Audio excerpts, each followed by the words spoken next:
दोस्तों, आपका स्वागत है हमारे यूट्यूब चैनल सॉल्ट पेपर पर। दोस्तों, आज आप काफ़ी दिन बाद आए हैं और इसलिए इतने दिन लग गए क्योंकि मैं आपके लिए एक नई सीरीज लाना चाह रहा था और नई सीरीज लाने की तैयारी कर रहा था, जिसमें उत्तराखंड जीके होगा, उत्तराखंड की ज्योग्राफी होगी, साथ ही साथ इंडियन ज्योग्राफी, वर्ल्ड ज्योग्राफी होगी, इंडियन हिस्ट्री के साथ साथ वर्ल्ड की हिस्ट्री भी होगी शामिल इसमें।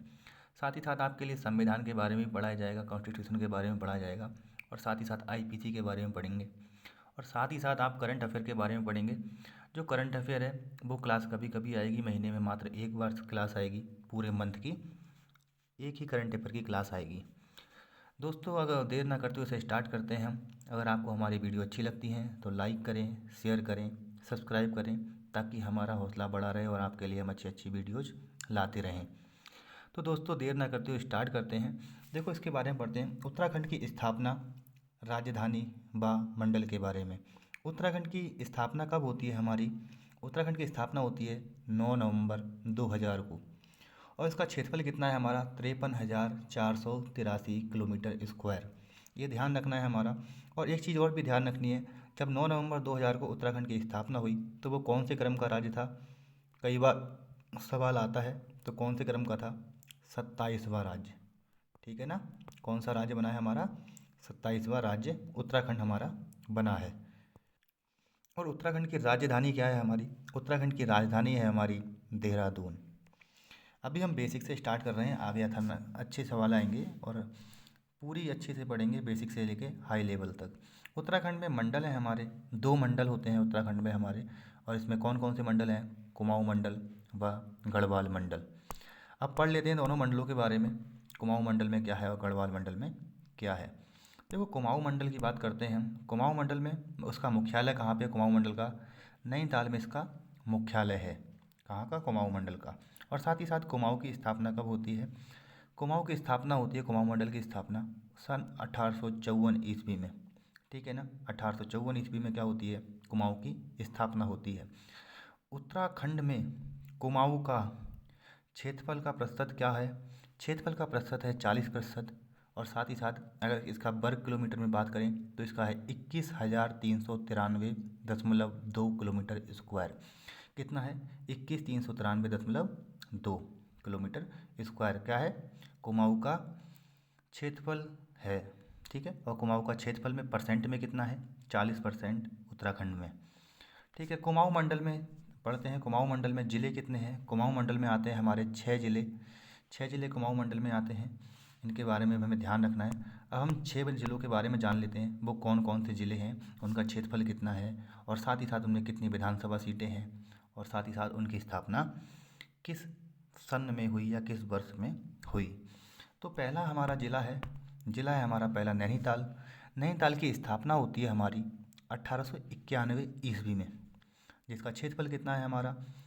3,853 किलोमीटर स्क्वायर। ठीक है ना? 3,853 किलोमीटर स्क्वायर। और यहाँ पर विधानसभा सीटें कितनी हैं? नैनीताल जिला में 6 विधानसभा सीटें हैं। नेक्स्ट ज़िले की बात करते हैं हम। नेक्स्ट ज़िला है हमारा अल्मोड़ा। अल्मोड़ा कौन से सन में बनता है हमारा? अल्मोड़ा की स्थापना होती है 1891 ईस्वी में। नैनीताल और अल्मोड़ा दोनों की स्थापना 1891 ईस्वी में होती है। और अल्मोड़ा का क्षेत्रफल कितना है हमारा? 3,090 किलोमीटर स्क्वायर। और अल्मोड़ा में विधानसभा सीटों की बात करेंगे तो अल्मोड़ा में विधानसभा सीटें कितनी हैं? 6 विधानसभा सीटें हैं अल्मोड़ा में। नेक्स्ट हमारा ज़िला आता है पिथौरागढ़ ज़िला, जिसकी स्थापना होती है हमारी सन 1960 में। 1960 में पिथौरागढ़ की स्थापना होती है और जिसका क्षेत्रफल कितना है? 7,110 किलोमीटर। कितना है? 7,110 किलोमीटर। और इसमें विधानसभा सीटें कितनी हैं? विधानसभा सीटों की बात करें तो इसमें कितनी हैं? पिथौरागढ़ में 4 विधानसभा सीटें हैं पिथौरागढ़ में। नेक्स्ट ज़िला है हमारा बागेश्वर। बागेश्वर की स्थापना होती है हमारी 1997 में। और 1997 में इसकी स्थापना होने के बाद इसका क्षेत्रफल कितना होता है? 2,310 किलोमीटर स्क्वायर। ठीक है ना? बागेश्वर की स्थापना कब होती है? 1997 और इसका जो क्षेत्रफल है वो है 2,310 किलोमीटर स्क्वायर। और यहाँ पर विधानसभा की सीटें कितनी है बागेश्वर में? 2 विधानसभा की सीटें हैं हमारी बागेश्वर में। नेक्स्ट ज़िले की बात करते हैं तो 5वां ज़िला है हमारा चंपावत। चंपावत की स्थापना कब होती है? चंपावत की स्थापना होती है हमारी 1997 ईस्वी में और इसका क्षेत्रफल है हमारा 1955.26 किलोमीटर स्क्वायर। ठीक है ना, 1955.26 किलोमीटर स्क्वायर यहाँ का क्षेत्रफल है। और साथ ही साथ यहाँ सीटें कितनी है विधानसभा की, मात्र 2 विधानसभा सीटें हैं यहाँ पे भी। और इसकी एक बात और ख़ास ध्यान रखनी है हमें कि उत्तराखंड में सबसे कम क्षेत्रफल वाला जिला क्या है हमारा, चंपावत, जिसका क्षेत्रफल कितना है, जिसका क्षेत्रफल है हमारा 1955.26 किलोमीटर स्क्वायर। सही है ना, 1955.26 किलोमीटर स्क्वायर हमें याद रखना है। नेक्स्ट छठा जिला आता है हमारा उधम सिंह नगर, जिसकी स्थापना होती है 1995 में और जिसका क्षेत्रफल है हमारा 2912 किलोमीटर स्क्वायर। और जहाँ विधानसभा की सीटें की बात करें तो विधानसभा की सीटें हैं हमारी 9 सीटें। कहाँ पर, उधम सिंह नगर में है हमारी 9 सीटें। और इसके बारे में एक बात और ध्यान रखनी है, कुमाऊं में सबसे ज़्यादा विधानसभा सीटें किस जिले में हैं, वहाँ हैं उधम सिंह नगर में। और वो कितनी सीटें हैं, 9 सीटें सबसे ज़्यादा कहाँ पर है, उधम सिंह नगर में, कुमाऊं मंडल में। वो कितनी सीटें हैं, 9 सीटें। स्थापना कब होती है इस उधम सिंह नगर की, 1995 में।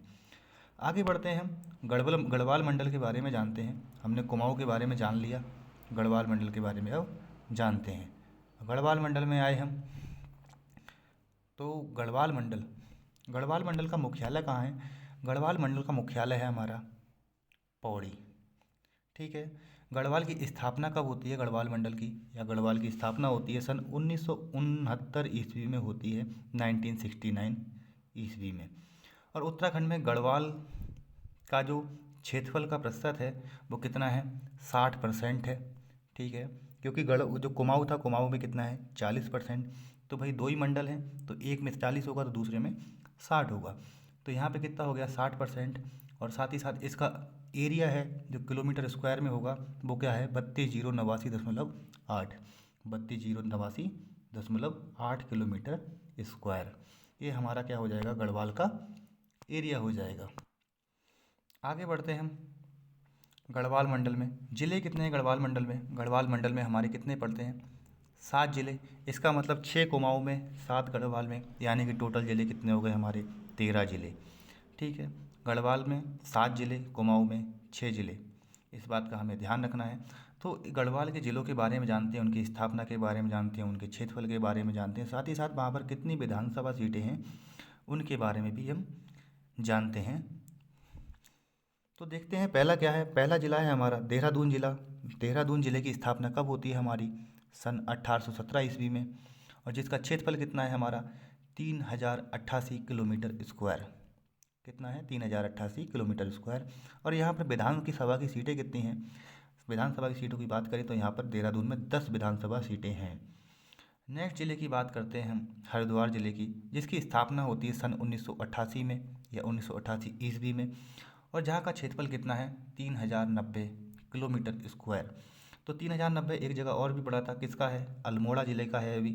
अल्मोड़ा ज़िले का भी क्या है, 3090 किलोमीटर स्क्वायर। मतलब हरिद्वार और अल्मोड़ा ज़िले का जो क्षेत्रफल है वो बराबर है। और हरिद्वार में बात करें विधानसभा सीटों की तो वहाँ विधानसभा सीटें कितनी हैं हरिद्वार में, 11 विधानसभा सीटें। और इसके बारे में एक खास बात और याद रखनी है कि उत्तराखंड में सबसे ज़्यादा विधानसभा सीटें कहाँ हैं, हरिद्वार में हैं। और दूसरी भाषा में और भी कह सकते हैं कि गढ़वाल की सबसे ज़्यादा सीट विधानसभा सीटों वाला ज़िला कौन सा है, तो वो भी क्या है, हरिद्वार होगा। नेक्स्ट ज़िले की तरफ बढ़ते हैं हम, पौड़ी ज़िले की तरफ। पौड़ी ज़िले की स्थापना होती है सन हमारी 1840 में। पौड़ी ज़िले की स्थापना कब होती है, 1840 ईस्वी में। और इसका क्षेत्रफल है 5338 किलोमीटर स्क्वायर। यहाँ पर विधानसभा सीटों की बात करें तो पौड़ी ज़िले में कितनी विधानसभा सीटें हैं, 6 विधानसभा सीटें हैं पौड़ी ज़िले में। और सन 1840 में इसकी स्थापना होती है। रुद्रप्रयाग ज़िले की बात करें तो रुद्रप्रयाग ज़िले की स्थापना होती है सन 1997 में। और इसका क्षेत्रफल कितना है, 1984 किलोमीटर स्क्वायर। और यहाँ विधानसभा की सीटें बात करें तो रुद्रप्रयाग में विधानसभा की सीटें हैं 2 सीटें। नेक्स्ट ज़िले की बात करते हैं चमोली ज़िले की। चमोली ज़िला की स्थापना होती है हमारी सन 1960 में। और जिसका क्षेत्रफल कितना है, 7692 किलोमीटर, 7692 किलोमीटर। और जहाँ पर विधानसभा सीटों की बात करें चमोली में तो विधानसभा सीटें कितनी हैं, 3 विधानसभा सीटें हमारी चमोली जनपद में देखने को मिलती हैं। नेक्स्ट जिले की बात करते हैं, उत्तरकाशी जिला। तो उत्तरकाशी जिले की बात करें तो उत्तरकाशी जिले की स्थापना कब होती है? उत्तरकाशी जिले की स्थापना होती है सन 1960 में। और यहाँ का क्षेत्रफल कितना है? 8,016 किलोमीटर स्क्वायर। और उत्तरकाशी में विधानसभा की सीटें की बात करें तो विधानसभा सीटें हमारी 3 विधानसभा सीटें हैं उत्तरकाशी में। ठीक है। और एक चीज़ और ध्यान रखनी है, 8,016 सबसे ज़्यादा क्षेत्रफल, सही है ना, वेरी वेरी इंपॉर्टेंट है। सबसे ज़्यादा क्षेत्रफल उत्तराखंड में कहाँ पर है, किस जिले में है? वो है हमारा उत्तरकाशी जिले में। इसका क्षेत्रफल का कितना है? 8,016 वर्ग किलोमीटर। ठीक है ना, 8,016 वर्ग किलोमीटर। इसका हमें ध्यान रखना है। नेक्स्ट 7वां जिला पड़ता है हमारा टिहरी जिला। टिहरी जिले में की स्थापना कब होती है? टिहरी जिले की सन 1949 में होती है। सन 1949 में टिहरी जिले की स्थापना होती है। और यहाँ का क्षेत्रफल कितना है हमारा? 4,085 वर्ग किलोमीटर। ठीक है ना, 4,085 वर्ग किलोमीटर। और टिहरी जिले में विधानसभा सीटों की बात करें तो टिहरी जिले में कितनी विधानसभा सीटें हैं? 6 विधानसभा सीटें। ठीक है, टिहरी जिले में कितनी विधानसभा सीटें हैं? 6। इस बात को हमें ध्यान रखना है। आगे बढ़ते हैं हम।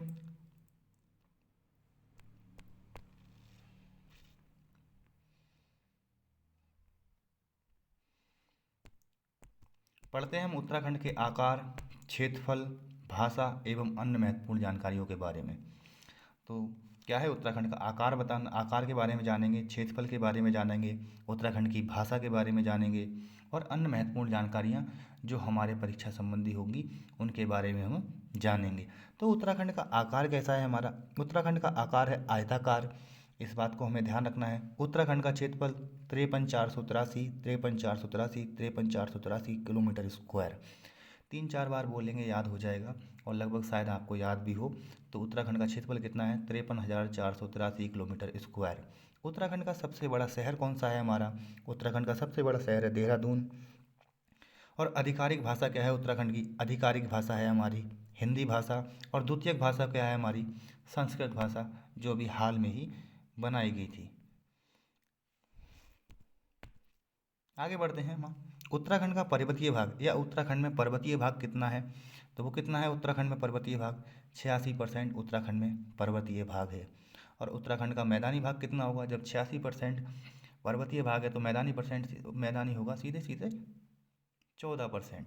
ठीक है ना, घटा के कर सकते हैं। तो ये सवाल भी कई बार हमारा एग्जाम में आ रखा है।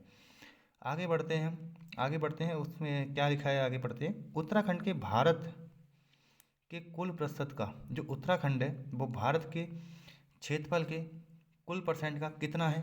1.69%। ठीक है, कितना है? 1.69%। जो उत्तराखंड का क्षेत्रफल है वो भारत के कुल क्षेत्रफल का कितना परसेंट है? 1.69%। ये बहुत बार आ रखा है, इसकी पता नहीं, गिनती नहीं कर सकते कितनी बार आ रखा है ये सवाल। और ये स्थान कौन सा रखता है? देश में 19वां स्थान रखता है।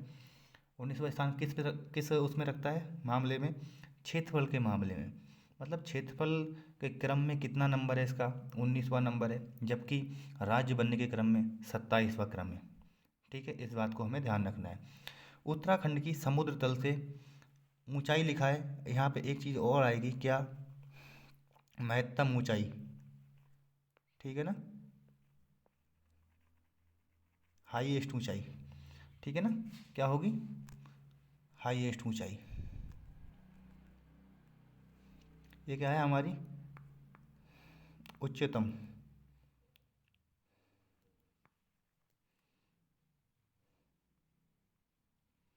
उच्चतम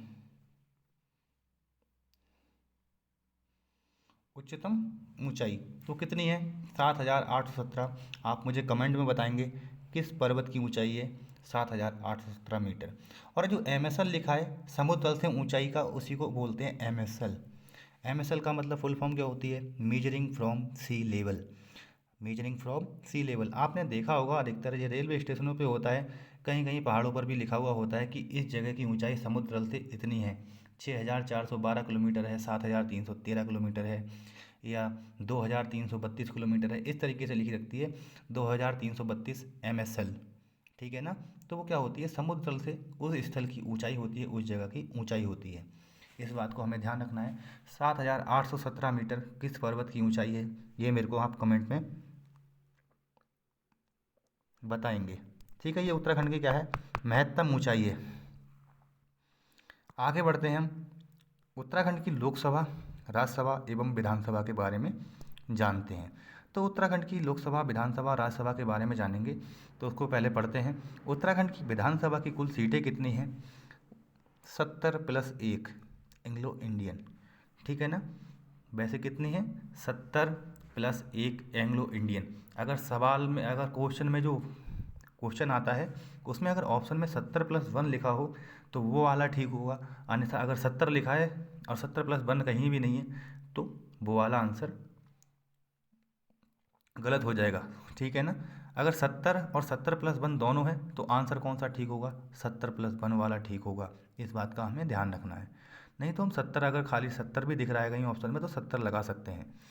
उत्तराखंड की विधानसभा में जो कुल आरक्षित सीटें हैं, आरक्षित का मतलब किसी वर्ग के लिए सीटें आरक्षित होती हैं, वो कौन कितनी सीटें हैं, वो हैं 15 सीटें। उनकी संख्या है 15 सीट, जो कि एससी की कितनी है 13 और एसटी की कितनी है 2।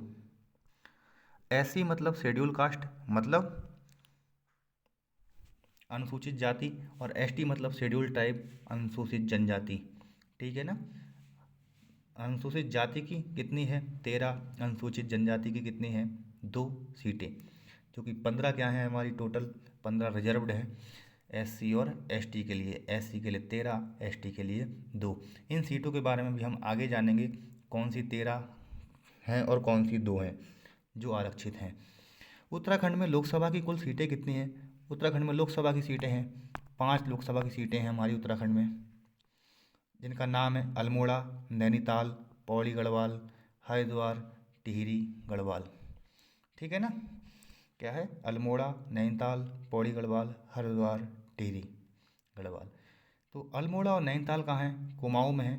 2 क्या कुमाऊँ में है और 3 कहाँ पर हैं, 3 हमारी सीटें हैं गढ़वाल क्षेत्र में।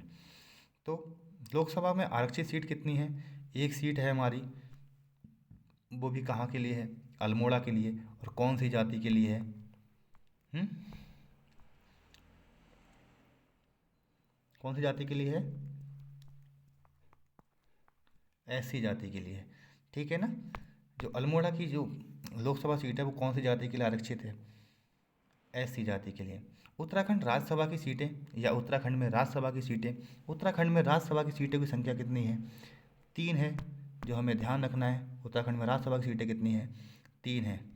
अब हमने अभी पढ़ा था कि उत्तराखंड में विधानसभा में जो है वो एससी की आरक्षित सीटें हैं, वो कितनी है 13। और उन 13 के बारे में हम जान लेते हैं एक बार, वो 13 सीटें हैं कौन कौन सी। देखो, पुरौला विधानसभा कहाँ पड़ती है, पुरौला विधानसभा, पुरौला विधानसभा है हमारी उत्तरकाशी में, पुरौला उत्तरकाशी। थराली कहाँ पर है, चमोली में, ये भी एससी के लिए आरक्षित है। घनसाली कहाँ पर है, टिहरी गढ़वाल में, ये भी एससी के लिए आरक्षित है। राजपुर रोड, देहरादून, ये भी हमारी क्या है, एससी के लिए आरक्षित है। और ये हरिद्वार में कौन कौन सी हैं, हरिद्वार में 3 सीटें हैं, ज्वालापुर, भगवानपुर, झबरेला। ठीक है ना। ज्वालापुर, भगवानपुर, झबरेरा, हरिद्वार की जो एससी के लिए आरक्षित सीटें हैं। नेक्स्ट पढ़ते हैं 8वीं सीट। 8वीं सीट है खुद पौड़ी की, जिला पौड़ी की सीट भी क्या है, एससी के लिए आरक्षित है। आगे बढ़ते हैं हम, गंगोली हाट। गंगोली हाट कहाँ पड़ता है, पिथौरागढ़ में पड़ता है। और गंगोली हाट में एक प्रसिद्ध मंदिर है जिसका नाम है हाट कालिका मंदिर। और साथ ही साथ यहाँ पर क्या है, पाताल भुवनेश्वर गुफा, नाम सुना होगा आपने, पाताल भुवनेश्वर गुफा कहाँ पर है, गंगोली हाट में। वहाँ की सीट भी क्या है, एससी के लिए आरक्षित है। पाताल भुवनेश्वर वाली गुफा भी एससी के लिए आरक्षित है। ऐसे ही बागेश्वर जिले की सीट भी कहाँ के लिए आरक्षित है, एससी के लिए आरक्षित है। कौन सी सीट, बागेश्वर की सीट भी, जो जिला बागेश्वर है। सोमेश्वर जिला की सीट भी क्या है, वो सोमेश्वर तहसील की क्या है, वो भी सीट आरक्षित है। नैनीताल की आरक्षित है, नैनीताल जिले की, स्वयं नैनीताल जिले की सीट क्या है, आरक्षित है। और साथ ही साथ बाजपुर की भी सीट, जो कि उधम सिंह नगर में पड़ता है, वो भी क्या है, एससी के लिए आरक्षित है। और बाजपुर की स्थापना किसने की, तो आप मुझे कमेंट में बताएंगे। भाजपुर जो शहर है उसकी स्थापना किसने की, तो पता होगा शायद आपको, बाज बहादुर चंद ने की थी। चंद वंश का शासक था, उसने ही की थी भाजपुर शहर की स्थापना। उत्तराखंड विधानसभा में एससी की हमने पढ़ ली हैं। अब एसटी की आरक्षित सीटें, हमने एससी की कितनी थी 13, एसटी की थी 2, उनके बारे में जान लेते हैं। तो एक चक्राता सीट है जो कि कहाँ पड़ती है, देहरादून में पड़ती है। देहरादून की चक्राता सीट क्या है, एसटी के लिए आरक्षित है। और साथ ही साथ उधम सिंह नगर की नानक मत्ता सीट, ठीक है ना, विधानसभा सीट, उधम सिंह नगर के नानक मत्ता की विधानसभा सीट भी क्या है, वो किसके लिए आरक्षित है, एसटी वर्ग के लिए। तो दो हैं, चक्राता और नानक मत्ता, किसके लिए, एसटी के लिए। आगे बढ़ते हैं हम। उत्तराखंड की भौगोलिक संरचना, भौगोलिक का मतलब भूगोल की दृष्टि से, मतलब किस तरफ से कौन सा देश आता है, कौन सा राज्य आता है, क्या है, इसके चारों तरफ किस तरफ से घिरा हुआ है, ताकि उसकी स्थिति पहचान सकें। भौगोलिक संरचना का मतलब ये होता है कि उसकी एक्चुअल स्थिति है कहाँ पर।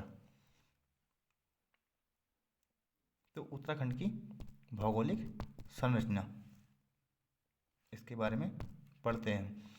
तो क्या है, उत्तराखंड के पूर्व में क्या है, पिथौरागढ़ जिला, ठीक है ना, पूर्व में कौन सा जिला है, पिथौरागढ़ जिला पड़ता है। साथ ही साथ पूर्व में क्या है, नेपाल देश भी है। उत्तराखंड के पश्चिम में क्या पड़ता है, देहरादून जिला। और वह राज्य कौन सा पड़ता है, हिमाचल प्रदेश राज्य, ठीक है ना। पश्चिम में क्या है, देहरादून और हिमाचल प्रदेश राज्य। उत्तराखंड के उत्तर में कौन सा जिला पड़ता है, उत्तरकाशी जिला पड़ता है। तथा साथ साथ देश कौन सा पड़ता है, चीन देश पड़ता है। साथ ही साथ तिब्बत पड़ता है, जिस पर चीन का कब्जा है। आगे बढ़ते हैं हम। उत्तराखंड के दक्षिण में कौन सा जिला है, उधम सिंह नगर जिला है। और साथ ही साथ राज्य कौन सा है, यूपी राज्य से जुड़ा हुआ है ये। अब देखते हैं उत्तराखंड का अक्षांशीय व देशांतरीय विस्तार। अक्षांशीय व देशांतरीय विस्तार जानने से पहले हमें जानना होगा कि अक्षांशीय क्या होता है और देशांतरीय क्या होता है। देखिए, ये गोला है हमारा, पृथ्वी मान लीजिए इसे। तो जो अक्षांश है, वो अक्षांश कैसे होते हैं, ये मैंने बना रखे हैं। अक्षांश कैसे होते हैं, इसके तरह, ठीक है ना, मतलब इस तरीके से अक्षांश होते हैं। ये क्या है, अक्षांश। और अगर ये कैसी हैं, अक्षांश रेखाएं। जैसे मैंने ये बनाया है, 0 डिग्री रेखा बना रखी है, 0 डिग्री रेखा, ये अक्षांश होते हैं। अक्षांश मतलब इंग्लिश में बोलते हैं लेटीट्यूड, अर्थात लेटी हुई रेखा। लेटी हुई रेखा क्या होती है, लेटीट्यूड रेखाएं। लेटी हुई का मतलब अक्षांश रेखाएं, ठीक है ना। तो ऐसे ये रेखा नहीं है, ये सर्कल है, पूरी पृथ्वी पर होगा इस तरीके से, गोल तरीके से, ठीक है ना। ऐसे ही ऊपर भी होगा और नीचे भी होगा, इस तरीके से धीरे धीरे क्या होगा, बनते रहेंगे यहाँ सर्कल।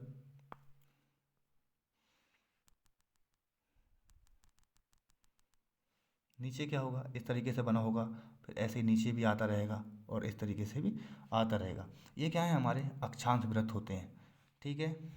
पहचान गए आप अक्षांश वृत्त कौन से होते हैं, ये वाली हमारी अक्षांश रेखाएं होती हैं। और देशांतर रेखाओं की बात करें तो देशांतर रेखाएं कौन सी होती हैं हमारी, जो इस तरीके से होती हैं, ऊपर से जो नॉर्थ और साउथ पोल को मिलाने वाली रेखाएं होती हैं, वो क्या होती हैं, देशांतर रेखाएं, ठीक है ना। नॉर्थ और साउथ पोल को मिलाने वाली रेखाएं क्या कहलाती हैं, हमारी देशांतर रेखाएं। इस बात को भी हमें ध्यान में रखना है। अब एक चीज़ और जान लेते हैं। देखें, ये होती है 0 डिग्री रेखा, जिसे हम, वैसे तो क्या होता है, सर्कल होता है ये, लेकिन हम इसे रेखा के तौर पे जानते हैं, 0 डिग्री रेखा। जो 0 डिग्री रेखा है उसको क्या बोलते हैं, उसके कई नाम हैं। अक्षांश रेखा, 0 डिग्री अक्षांश को बोलते हैं भूमध्य रेखा, विषुवत रेखा बोलते हैं, विषुवत वृत्त भी बोलते हैं। और साथ ही साथ क्या बोलते हैं, ग्रेट सर्कल। ग्रेट सर्कल का मतलब होता है बृहत सर्कल, बृहत का मतलब सबसे बड़ा सर्कल। तो एक बात सोचें, जैसे मान लीजिए हमने पीछे बीच में यहाँ खींचा, सर्कल बनाया, उसके बाद अब मान लेंगे ऊपर बनेगा अक्षांश का एक सर्कल, धीरे धीरे क्या हो जाएगा, ये छोटा होता रहेगा सर्कल। इसीलिए हम विषुवत रेखा को क्या बोलते हैं, ग्रेट सर्कल बोलते हैं। इस बात का हमें ध्यान रखना है।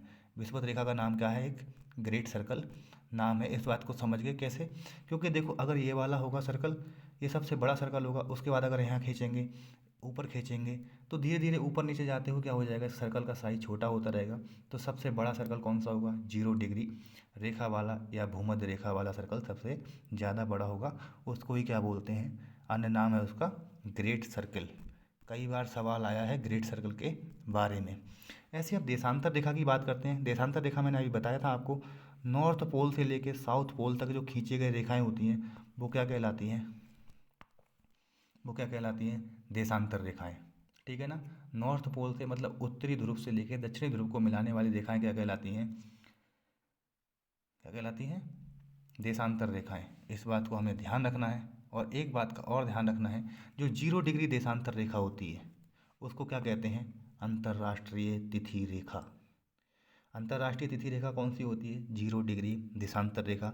ये तो बहुत ही बार आ रखा है, कम से कम 100 बार आ रखा होगा ये सवाल पिछले किसी भी प्रश्न पत्र में। यूपी, उत्तराखंड, कहीं भी किसी भी देश के टेट, सी टेट, किसी भी एग्जाम में आपको देखने को मिल जाएगा ये वाला सवाल। अंतर्राष्ट्रीय तिथि रेखा किसे कहते हैं, 0 डिग्री देशांतर रेखा को, जो कि कहाँ से होती निकलती है, बेरिंग जल संधि से निकलती है, जो कि अलास्का, अलास्का अर्थात रूस का हिस्सा है। और अलास्का किसका हिस्सा है, यूएसए का। और रूस मतलब साइबेरिया और अलास्का के बीच से होकर निकलती है। अलास्का और साइबेरिया के बीच में कौन सी जल संधि पड़ती है, बेरिंग जल संधि पड़ती है। उसी को हम, उसी से निकलती है जो 0 डिग्री देशांतर रेखा है हमारी। ठीक है ना। और उसी 0 डिग्री देशांतर रेखा को हम क्या कहते हैं, अंतर्राष्ट्रीय तिथि रेखा। और एक बात तो आपको समझ में आई गई होगी कि जो पूरब पश्चिम होता है, जो पूरब पश्चिम रेखाएं होती हैं वो कौन सी होती हैं, अक्षांश रेखाएं। उत्तर दक्षिण कौन सी होती हैं, देशांतर रेखाएं। ठीक है ना। ये वाली कौन सी होती हैं, अक्षांश। और ये कौन सी होती हैं, ये वाली, ये होती हैं देशांतर। समझ में आ गया होगा ये बात तो आपके। और देख ही सकते हैं भारत का मैंने नक्शा बना रखा है छोटा सा। भारत किधर पड़ता है, ये इधर वेस्ट है, इधर ईस्ट है। ये कहाँ है जगह, ये इधर नॉर्थ और ईस्ट, नॉर्थ और ईस्ट। कहाँ है ये, नॉर्थ और ईस्ट में। भारत की स्थिति कहाँ पर है, नॉर्थ ईस्ट में। जब संपूर्ण भारत ही नॉर्थ ईस्ट में है तो उत्तराखंड कहाँ, कहीं और होगा। तो कहाँ होगा, उत्तराखंड भी कहाँ पर है, नॉर्थ ईस्ट में, अर्थात उत्तर पूर्वी में। ठीक है, पढ़ते हैं इसके बारे में, अब जानते हैं। आपको ये चीज़ समझानी थी थोड़ी सी, तो ये समझ गए होंगे शायद आप। तो उत्तराखंड का विस्तार है कहाँ, उत्तर पूर्वी गोलार्ध में है। समझ गए, पूरा भारत ही उत्तरी पूर्वी गोलार्ध में, तो उत्तराखंड कहाँ, बाहर थोड़ा ना होगा। तो उसका अक्षांशीय विस्तार कितना है हमारा, अक्षांशीय विस्तार है हमारा 38 डिग्री 43 मिनट से लेके 31 डिग्री 27 मिनट तक। अर्थात पूरब से पश्चिम की जो विस्तार है वो कितना है, 28 डिग्री 43 मिनट से लेकर 31 डिग्री 27 मिनट तक। और साथ ही साथ देशांतरीय विस्तार कितना है, देशांतरीय विस्तार है अर्थात उत्तर से दक्षिण कितना है, 77 डिग्री 34 मिनट से लेके 81 डिग्री 2 मिनट तक। ठीक है, ध्यान रखना है, ये कई बार भी सवाल आया है, ये वाला भी बहुत ज़्यादा इंपॉर्टेंट सवाल है कि अक्षांशीय विस्तार और देशांतरीय विस्तार हमें पता होना चाहिए उत्तराखंड का। पूरब से पश्चिम की लंबाई कितनी है हमारी, 358 किलोमीटर। और उत्तर से दक्षिण की लंबाई कितनी है, 320 किलोमीटर। इस बात को भी हमें ध्यान में रखना है। देखो, देशों से लगने वाले ज़िले, उत्तराखंड के ज़िले हैं जो देशों से लगते हैं, तो वो कौन कौन से होते हैं, चीन से लगने वाले ज़िले कौन से हैं, चीन से लगने वाले कौन से, कितने ज़िले हैं, 3 ज़िले हैं चीन से सीमा बनाने वाले। अब चीन से सीमा बनाने वाले 3 ज़िले हैं, वो कौन कौन से हैं, पिथौरागढ़, चमोली, उत्तरकाशी। चीन से कौन कौन से लगा रहे हैं, पिथौरागढ़, चमोली, उत्तरकाशी। और जो नेपाल से लगाने वाले ज़िले हैं, नेपाल से कौन कौन से लगा रहे हैं, पिथौरागढ़, चंपावत, उधम सिंह नगर। हमें ध्यान रखना है, पिथौरागढ़, चंपावत और उधम सिंह नगर जिला। तो एक चीज़ देखी होगी आपने, कॉमन क्या है इसमें, पिथौरागढ़ चीन से भी लगा रहा है, नेपाल से भी लगा रहा है। ठीक है ना। इसका मतलब क्या हुआ, पिथौरागढ़ एकमात्र ऐसा जिला है जो 2 देशों से सीमा बनाता है। तो ठीक है ना, नेपाल व चीन अर्थात 2 देशों से सीमा बनाने वाला जिला कौन सा है, पिथौरागढ़ जिला। ठीक है ना, कौन सा जिला है हमारा, पिथौरागढ़ जिला, जो किससे सीमा बना रहा है, 2 देशों से सीमा बना रहा है। पहला देश कौन सा है, चीन, दूसरा देश है हमारा नेपाल। आगे बढ़ते हैं हम, भारत के राज्यों से लगाने वाले ज़िले, जो भारत के राज्यों से कौन कौन से ज़िले लगते हैं, तो उत्तर प्रदेश से लगने वाले ज़िले। ठीक है ना, यूपी से कौन कौन से ज़िले लगते हैं, यूपी से लगते हैं 5 ज़िले। कौन कौन से, उधम सिंह नगर, नैनीताल, पौड़ी, हरिद्वार और देहरादून। ठीक है ना, उधम सिंह नगर, नैनीताल, पौड़ी, हरिद्वार, देहरादून किससे लगते हैं हमारे, किससे लगेंगे, उत्तर प्रदेश से। साथ ही साथ हिमाचल प्रदेश से लगने वाले ज़िले हमें बताने हैं। तो हिमाचल प्रदेश से मात्र 2 ज़िले लगते हैं, कौन कौन से? उत्तरकाशी और देहरादून। ठीक है ना, उत्तरकाशी और देहरादून। आपने देखा होगा उत्तर प्रदेश में भी मिलने वाला क्या है? देहरादून। और हिमाचल प्रदेश में भी एक ऑप्शन में क्या है? देहरादून। तो इसका मतलब क्या हुआ? देहरादून क्या है? 2 ज़िलों से, 2 राज्यों से सीमा बनाता है। अर्थात इसकी मतलब 2 राज्यों से सीमा बनाने वाला ज़िला कौन सा है? देहरादून ज़िला है। ध्यान रखेंगे, 2 राज्यों से कौन सा, मतलब 2 राज्यों से जो ज़िला है वो सीमा बनाता है, कौन सा ज़िला है? वो है देहरादून ज़िला, जो 2 राज्यों से सीमा बनाता है। आगे बढ़ते हैं। सबसे लंबी अंतर्राष्ट्रीय सीमा बनाने वाला ज़िला, अंतर्राष्ट्रीय सीमा अर्थात देश से बनाने वाला ज़िला, तो वो कौन सा है? पिथौरागढ़ ज़िला। जो किससे बनाता है? नेपाल से सीमा बनाता है। कौन सा ज़िला है? पिथौरागढ़ ज़िला, जो सबसे लंबी अंतर्राष्ट्रीय सीमा साझा करता है किसके साथ? नेपाल के साथ। अब एक चीज़ और भी पढ़ते हैं, जो इंटरलॉक ज़िले हैं। इंटरलॉक का मतलब जो किसी भी राज्य अथवा देश से सीमा नहीं बनाते हैं, अर्थात अपने ही ज़िलों से इंटरलॉक रहते हैं, अपने ही ज़िलों से बंद रहते हैं, अर्थात किसी भी राज्य व देश से सीमा ना बनाने वाले, ठीक है ना, सीमा ना बनाने वाले ज़िले कितने हैं?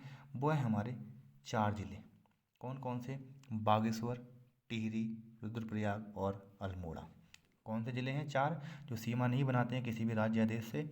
वो हैं बागेश्वर, टिहरी, रुद्रप्रयाग और अल्मोड़ा। ठीक है, इस बारे में हमने जान लिया है अच्छे से।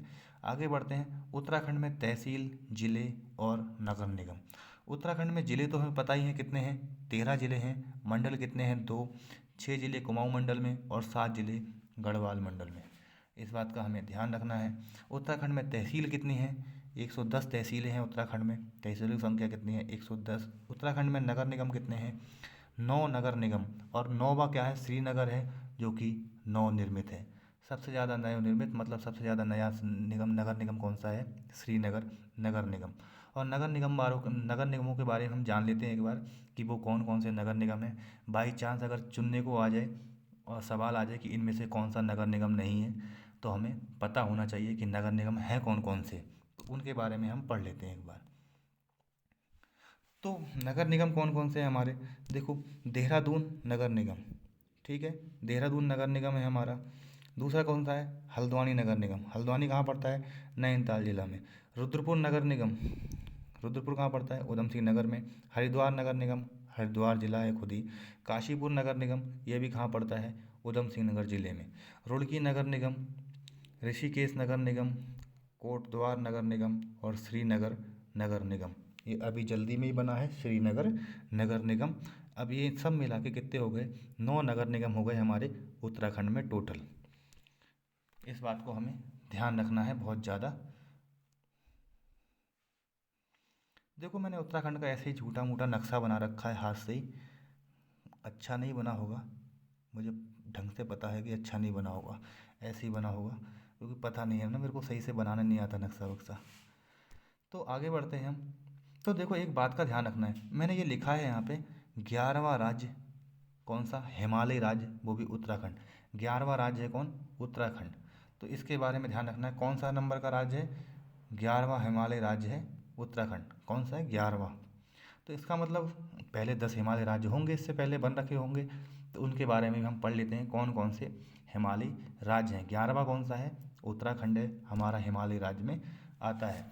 तो पहला देखो, इसको पढ़ लेते हैं। स्वतंत्रता के समय मतलब आज़ादी के समय एक ही हिमालय राज्य था, वो कौन सा था? असम था।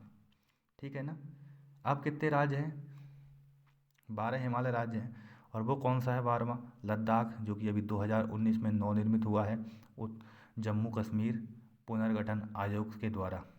अभी पुनर्गठन हुआ था ना जम्मू कश्मीर में, तो उसके द्वारा जम्मू कश्मीर और लद्दाख को क्या कर दिया है? दोनों को यूनियन टेरिटरी बना दिया गया है, केंद्र शासित राज्य बना दिया गया है। और साथ ही साथ लद्दाख में कहाँ पहुँच गया? अब एक नया राज्य बन गया, और कहाँ पर है? हिमालय पे है, हिमालय राज्य में आता है। अब पढ़ते हैं, 1947 में पहला बना हमारा असम। ठीक है, ये थोड़ा सा नंबरिंग गलत हो गई, काउंटिंग। तो पहला क्या है हमारा? असम है, 1947 में बना। दूसरा जम्मू कश्मीर, वो भी 1947 में बना। नागालैंड बना 1963 में, इस चीज़ को हमें ध्यान रखना है। हिमाचल बना 1971 में। अब एक चीज़ और ध्यान रखनी है, हिमाचल बनता है कब? 1971 में। सबकी स्थापना है ये, इस बात का ध्यान रखना है। हिमाचल कब राज्य बना है? 1971 में हिमाचल नया राज्य बना है। ऐसे ही 1972 में 3 राज्य बने, मेघालय, त्रिपुरा, मिजोरम। मेघालय, त्रिपुरा, मणिपुर 1972 में बने हैं। कौन कौन से? मेघालय, त्रिपुरा और मणिपुर। 1972 में इन राज्यों का गठन होता है, और जो कि हिमालय राज्य हैं। ऐसे ही कौन सा? मणिपुर बन गया। सिक्किम का गठन कब होता है? सिक्किम वाला बहुत बार सवाल आ रखा है। सिक्किम बनता है 1975 में। इस बात का हमें ध्यान रखना है, सिक्किम राज्य कब बनता है? 1975 में राज्य बनता है सिक्किम। नेक्स्ट पढ़ते हैं, नौवां राज्य हमारा अरुणाचल प्रदेश बनता है। नौवां अरुणाचल प्रदेश कब बनता है? 1987 में। और साथ ही साथ अरुणाचल के साथ साथ क्या बनता है हमारा? मिजोरम 10वां राज्य, हिमालय राज्य। सही है ना? 10वां राज्य कब बनता है? 1987 में। और अरुणाचल भी कब बनता है? 1987 में। अरुणाचल, मिजोरम 1987 में बनते हैं। मेघालय, त्रिपुरा, मणिपुर ये बनते हैं 1972 में। सिक्किम बनता है 1975 में। कई बार ये सवाल आ रखे हैं, इनको भी बहुत ध्यान से हमें देखना है। 10वां राज्य हमारा कौन सा बनता है? मिजोरम। 11वां क्या बनता है हमारा? 11वां बनता है हमारा उत्तराखंड, जो कब बनता है? सन 2000 में। ठीक है। 12वां क्या है? लद्दाख राज्य बना है, जो कि हिमालय राज्य है, 12वां हिमालय राज्य, और ये बनता है 2019 में। इस बात को हमें ध्यान में रखना है। दोस्तों यहीं तक पढ़ते हैं आज, इससे आगे हम कल करेंगे। दोस्तों अगर आपको वीडियो हमारी अच्छी लगी हो तो लाइक करें, शेयर करें, सब्सक्राइब करें। हमारे द्वारा दी गई जानकारी आपको अच्छी लगी हो तो शेयर ज़रूर करें और सब्सक्राइब ज़रूर करें। धन्यवाद दोस्तों वीडियो देखने के लिए। आपके लिए हम नई नई सीरीज अब ला ही रहे हैं, धीरे धीरे आप सब पढ़ पाएंगे हमारे पास बिल्कुल फ्री और अच्छी से अच्छे नॉलेज के साथ। धन्यवाद दोस्तों।